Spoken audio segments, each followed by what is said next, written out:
Yes Venkataswamy గారు, good morning అండి. Good morning అమ్మా. ఎస్ సో ఏంటి ఇప్పుడు ప్రస్తుతం మంత్రి ఉత్తమ్ కుమార్ రెడ్డి అటు సుప్రీంకి వెళ్లే యోచనలు ఉన్నారు. ఇప్పుడు ఎట్టకేలకు ఇప్పుడైనా ఏపీ తెలంగాణ జల వివాదం తెరపడే ఛాన్సెస్ ఉన్నాయి అనుకోవచ్చా? ఏంటి మీ అనాలిసిస్ ఏంటి దీనిపైన? అంటే అందరికి నమస్కారం. లక్ష్మీనారాయణ గారు కొంత టెక్నికల్ పాయింట్స్ చెప్పారు. ప్యానెల్లో ఉన్న పెద్దలందరికీ కూడా నమస్కారం. మెయిన్ గా ఏంటంటే అంటే తెలంగాణ ఆంధ్రప్రదేశ్ తెలంగాణ కలిసినప్పటి నుంచి జరుగుతున్నటువంటి అన్యాయమే తెలంగాణ వచ్చిన తర్వాత కూడా కంటిన్యూ కావడం దురదృష్టకరం. ఎందుకంటే వారు అన్నట్టుగా నీళ్లు, నిధులు, నియామకాలకు సంబంధించి సరే నియామకాలు, నిధులు మన చేతిలో ఉన్నప్పటికీ నీళ్ల విషయంలో అయితే టెక్నికల్ పాయింట్స్ ఉన్నాయో బచావత్ అది ట్రిబ్యునల్ను అడ్డం పెట్టుకొని రకరకాల అంటే కేటాయింపు ఆంధ్రప్రదేశ్ పేరుతో జరిగింది కాబట్టి ఆంధ్రప్రదేశ్ లో మళ్ళీ తెలంగాణ పాట ఎంత అది తెలంగాణ ఆంధ్రప్రదేశ్ కలిసినప్పటి నుంచి కొట్లాటే. ఇది తెలంగాణ ప్రాంతంలో అత్యధికమైనటువంటి పర్యావరణ ప్రాంతం కృష్ణా నదికి ఉన్నప్పటికీ దాదాపు 300 కిలోమీటర్ల పర్యావరణ ప్రాంతం ఉన్నప్పటికీ దాన్ని మన మామూలుగానే కృష్ణా పుష్కరాలన్నా గోదావరి పుష్కరాలన్నా గోదావరి నది కృష్ణా నది ఆంధ్రలో పుట్టినట్టుగా ప్రచారం జరిగింది. తెలంగాణ ఉద్యమ పుణ్యమా అని ఈ పుష్కర ఘాట్లు బాసర్నో లేకపోతే ఇక్కడ ఈ ప్రాంతంలో వచ్చినాయి.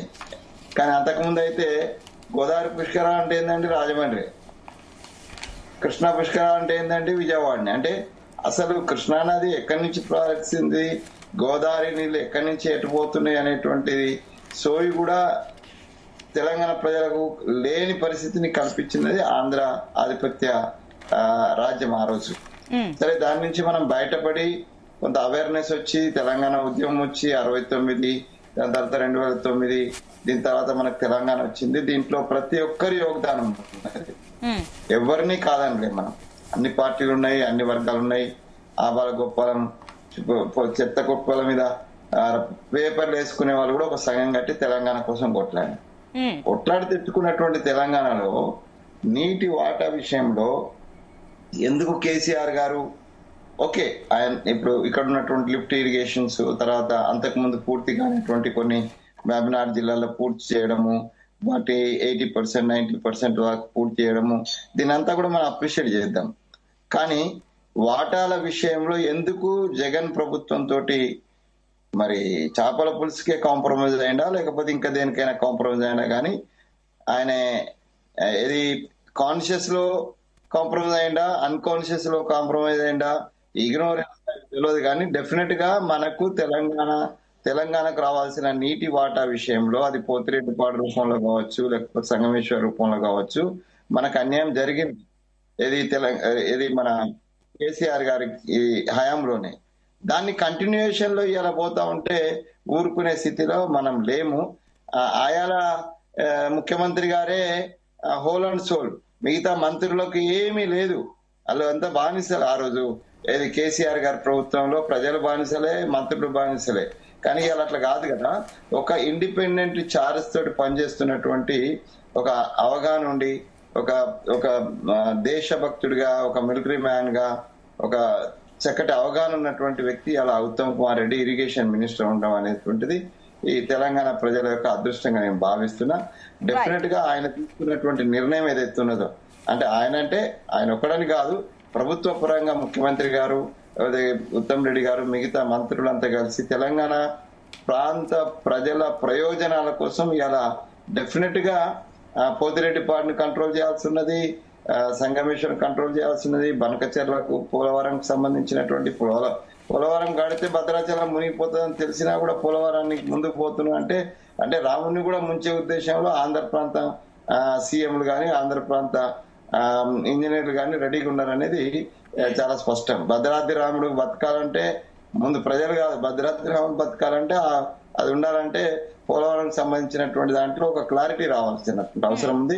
కాబట్టి ఉత్తమ్ కుమార్ గారు ముందు నిలబడి మా ప్రభుత్వం పక్షాన తీసుకొని లీడ్ చేస్తున్నది ప్రజల కోసమే. తెలంగాణ ప్రజల కోసం తెలంగాణ ఇచ్చినాం, ఇదే ప్రజల ప్రయోజనాల కోసం ఢిల్లీ వరకు కొట్లాడతాం. తప్పనిసరిగా మా ప్రయోజనాలు కాపాడుకుంటాం. This is the line of the Congress party and the Congress ప్రభుత్వం. వెంకటస్వామి గారు, సో మీరు ఇప్పుడు ఇందాక విజయ్ కుమార్ గారి వర్షన్ మీరు వినడం అయితే జరిగింది.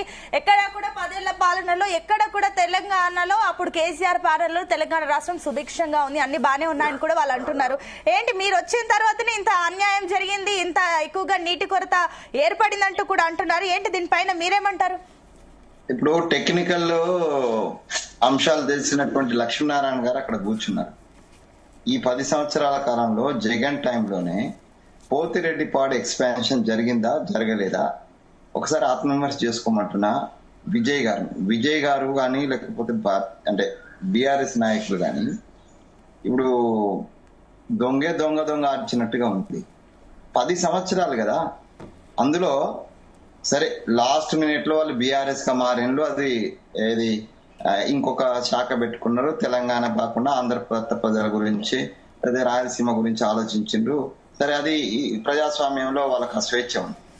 కానీ బీఆర్ఎస్ పెట్టేంత వరకు నీ పార్టీ, నీ నాయకుడు వీళ్ళందరూ కూడా కన్ఫైన్ టు ది తెలంగాణ కదా. తెలంగాణ ప్రజల ప్రయోజనాలనే దృష్టిలో పెట్టుకొని మాట్లాడాలి కదా. తెలంగాణ ప్రజల ప్రయోజనాల కోసమే తెలంగాణ తెచ్చుకున్నాం కదా. మరి ఆ సోయి ఎక్కడ పోయింది? ఒకసారి వాళ్ళే ఆత్మవిమర్శ చేసుకోవాలి. సో అప్పుడు జరిగినటువంటి బనకచెర్ల గురించి ఆయన మాట్లాడుతున్నాడు. బనకచెర్ల ఎప్పుడు వచ్చింది, ఎప్పుడు స్టార్ట్ అయింది? బనకచెర్లకు సంబంధించి ఫస్ట్ ఫేజ్ ఆఫ్ చంద్రబాబు నాయుడే స్టార్ట్ అయింది కదా అది. దాని తర్వాత కదా ఇప్పుడు దాన్ని మళ్ళీ ఆయన కంటిన్యూ చేద్దాం అనుకుంటున్నాడు కదా. అప్పుడు కూడా కేసీఆర్ గారు ముఖ్యమంత్రిగా ఉన్నారు కదా. మా దగ్గర అదే విధంగా finance minister Nirmala Sitharaman letter ఉంది. రెండు లెటర్లు ఉన్నాయి దగ్గర. ఒక్క నిమిషం నువ్వు మాట్లాడుతున్నా. వెంకటస్వామి గారు ప్లీజ్ కంక్లూడ్ అండి. 1 minute అండి, టైం తక్కువ ఉంది. ఒక నిమిషం అండి విజయ్ కుమార్ గారు, మీకు చాలా టైం ఇచ్చాను. ఎస్ వెంకటస్వామి గారు 1 minute లో ప్లీజ్ కంక్లూడ్ యువర్ పాయింట్. నేనేమంటున్నానంటే, మేము ఈ వచ్చిన సంవత్సర కాలంలో అనేక వేదికల మీద అఫీషియల్ గా ఉత్తమ్ కుమార్ రెడ్డి గారు ఆయన నీటిపారుదల శాఖ మంత్రిగా అనేక వేదికల మీద తెలంగాణ ప్రాంత ప్రయోజనాలకు సంబంధించి అనేక డిస్ప్యూట్స్ విషయంలో అనేక వేదికల మీద మనం రిప్రజెంట్ చేసినాము. ఇది కేవలము 2 రోజుల పరిష్కారం అవుతుందని మేమేం ఆలోచించలేదు. 10 సంవత్సరాలుగా పేరుకపోయినటువంటిది, అంతకు ముందు నుంచి కూడా పేరుకపోయినటువంటి సమస్యలకు పరిష్కారము అంటే కంబైన్డ్ ఆంధ్రప్రదేశ్ లో ఉన్నటువంటి ఏదైతే డిస్ప్యూట్ ఉన్నదో అది కూడా ఇప్పటి వరకు 10 సంవత్సరాల కాలంలో ఆయనే ముఖ్యమంత్రిగా ఉన్నప్పుడు అప్పుడు కూడా డిస్ప్యూట్ లో డిసొల్యూషన్ రాలేదు, ఇప్పుడు కూడా రాలేదు. ఇప్పుడు మేము సిన్సియర్ గా తెలంగాణ ప్రాంత ప్రజల ప్రయోజనాలను దృష్టిలో పెట్టుకుని మాట్లాడుతున్నాం. అది కోర్టుకు పోయినా లేకపోతే వేదికల మీద ఇచ్చినా జలశక్తిని కలిసిన దీంట్లో ఒక్క మాట నేను అంటే అందరూ ఇక్కడ ఉన్న పెద్దలందరూ కూడా ఒప్పుకునేది ఏంటంటే, కేంద్ర ప్రభుత్వం ఏదైతే ఇనిషియేటివ్ తీసుకొని తెలంగాణకు న్యాయం చేయాలనో ఆ విషయంలో సవతి తల్లి ప్రేమ చూపెడుతున్నది అనేది చాలా స్పష్టము. తర్వాత నేను ఆంధ్ర ప్రాంతానికి సంబంధించినటువంటి మిత్రుడు ఆయన ఇది మన స్పోక్స్ పర్సన్ గాని మస్తాన్ రావు గారు వారు మాట్లాడింది కానీ నేను ఏకీభవిస్తున్నా. మనం తెలంగాణ తెలుగు ప్రజలంతా ఒకటే. కానీ at the cost of the, ఇందాక విజయ్ కూడా చెప్పినాడు, at the cost of the మన ప్రాంతానికి సంబంధించినటువంటి ప్రయోజనాలను మన ప్రాంత ప్రయోజనాలను మనము తాకట్టు పెట్టి ముందుకు పోవడం అనేది కరెక్ట్ కాదు. అది కేసీఆర్ గారు చేసిన తప్పే, మేము మా పార్టీ చేసిన తప్పే.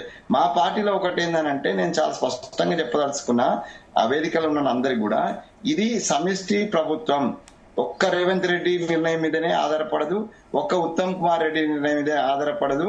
సో కేసీఆర్ గారు లాగా ఏకఛత్రాధిపత్యము, ఆయన చెప్పిందే వేదము, మోడీ గారు చెప్పిందే వేదం లాగా మా పార్టీలో ఉండదు. ఒక మాట అంటున్నా, రేవంత్ రెడ్డి ప్రభుత్వం కాదు, ఇది కాంగ్రెస్ పార్టీ ప్రభుత్వం, అది గుర్తుపెట్టు.